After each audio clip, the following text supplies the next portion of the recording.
ఏమిటి వింత ప్రవర్తన? ఇది ఇస్లాం ధర్మానికి సంబంధించినదా?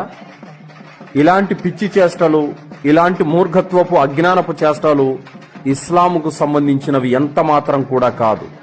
ఇస్లాం ధర్మం చాలా పవిత్రమైనటువంటి ధర్మం. ఇస్లాం ధర్మం చాలా ప్రశాంతతతో కూడుకున్నటువంటి ధర్మం. ఈ విధంగా రోడ్ల మీద కుప్పిగంతులు వేస్తూ ఈ విధమైనటువంటి వింత చేష్టలు, పిచ్చి చేష్టలకు పాల్పడమని ఇస్లాం ధర్మం ఎంత మాత్రం కూడా బోధించదు.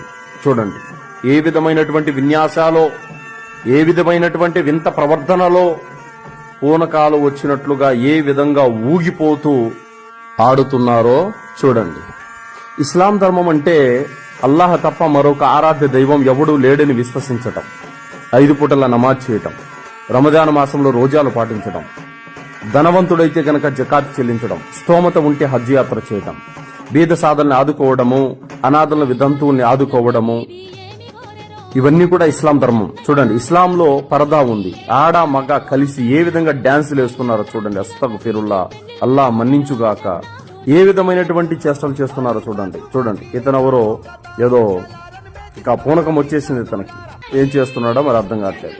ఈయన చూడండి, అగ్నిగుండంలో నమాజ్ చేస్తున్నాడు. కనీసం ఏ చేయి పైన ఏ చేయి కట్టుకోవాలో కూడా ఇతనికి అర్థం కావడం లేదు.